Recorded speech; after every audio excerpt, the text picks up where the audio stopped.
c'est un pochoir original qui leur a servi à faire des pièces dans la rue.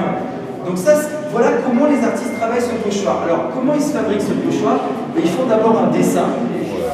C'est une passion commune, le dessin. J'ai appris à dessiner techniquement avec partir d'une forme et la creuser au fur et à mesure.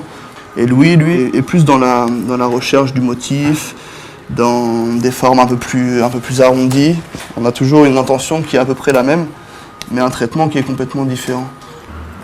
Il y a vraiment une recherche de style, une recherche dans le geste en fait, qui est très importante. Je pense que c'est vrai qu'Edouard, on ressent plus son travail qu'il a affiné en design industriel avec voilà, son jeu de volume. Et moi, on retrouve vraiment mon univers de bas-relief, d'affection à l'ornemental. C'est la force du pochoir, quoi, d'avoir la possibilité de créer quelque chose qui est aussi précis, quoi. Donc c'est un travail de fou, c'est un travail très long, très fastidieux.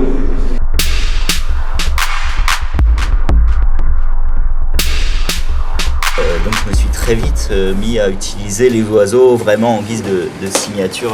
Que lui pouvait donc se mettre à faire des singes parce que lui c'est l'animal qui lui tenait à cœur, qu'il avait envie de mettre dans la rue. C'est une manière de créer son identité, quoi.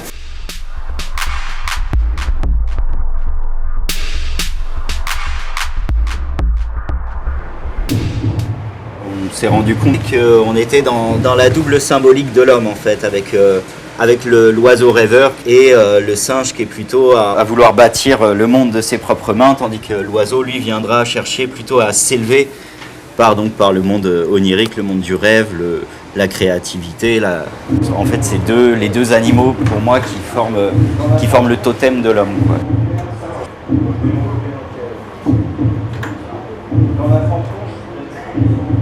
C'est aussi important de se rappeler d'où l'on vient et ce qu'on a laissé derrière nous. On veut faire de l'art urbain qui soit, entre guillemets, un peu artisanal, tu vois. Mais il y a quand même une intention du passé, de notre histoire, de notre culture aussi en termes techniques, quoi. Et esthétique, en fait. Une des rares choses qui arrive à rivaliser avec le pouvoir de l'image dont s'est emparée la société de consommation, la seule chose qui arrive à rivaliser avec ça aujourd'hui, c'est les grands chefs-d'œuvre de l'humain, avec son ambition soit spirituelle, soit scientifique, soit intellectuelle, tout simplement. On a une certaine responsabilité à diffuser les images. On croit quand même que les images ont un pouvoir assez important. C'est pour ça qu'on vient privilégier une image peut-être plus raffinée, ouais, en laissant la symbolique parler à chacun.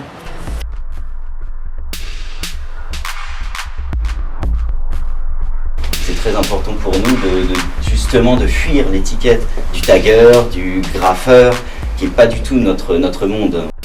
On est plasticien, on a vraiment travaillé au travers des écoles d'art. Aujourd'hui, c'est un phénomène hybride qui finalement montre un peu l'insolence du tag, mais on vient vraiment enrichir ça avec un travail qui ouvre à la contemplation, avec un travail extrêmement esthétique finalement.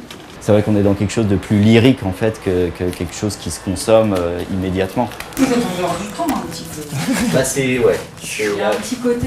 C'est l'intérêt, c'est qu'on a construit vraiment notre procédé, notre parti pris là-dessus. C'est vraiment la base. La temporalité. Donc du coup, heureusement, on est sur une base solide en fait, vraiment solide et on verra avec le temps.